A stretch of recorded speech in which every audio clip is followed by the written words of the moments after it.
kaj se v resnici v Sloveniji dogaja z okoljsko zakonodajo, z okoljskimi uredbami, tistimi, ki že veljajo in tistimi, ki so v sprejemanju, in kakšna je v tem fokusu sploh skrb za zdravje slovenstva?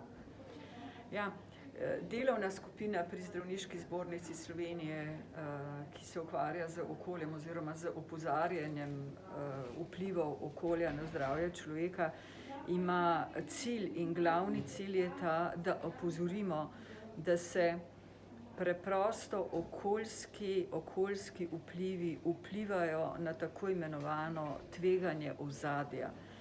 To pomeni, da se tveganje za določene bolezni, ne gre samo za bolezni, ki jih splošno poznamo, ampak gre tudi za rakotvorne oziroma za rakaste bolezni, da se tveganje ozadja dviguje, kar pomeni, da in na to vpliva okolje oziroma okoljski polutanti.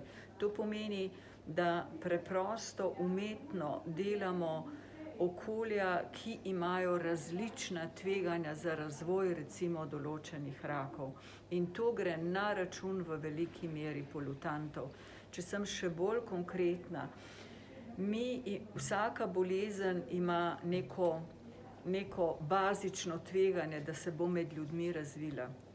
Vendar, če je v tem okolju veliko polutantov različnih, ti vplivajo, da se to tveganje praktično nezavedno dvigne, da imamo nekoliko več rakov, da imamo nekoliko več pljučnih bolezni, da imamo nekoliko več bolezni centralnega živčnega sistema, ne da bi se to transparentno videlo, in temu na žalost pravimo tveganje okolja. In na ta način se skrivoma pomaknejo vplivi polutantov in to povzročajo. In na ta skrita tveganja bi radi opozarjali. Zelo razvite družbe seveda pazijo, da se tveganja ozadja zmanjšajo, da tveganje ozadja postane čim nižje ali drugače, da ljudje obolevajo za določenimi bolezni, za določenimi raki redko kdaj, ne pa pogosteje.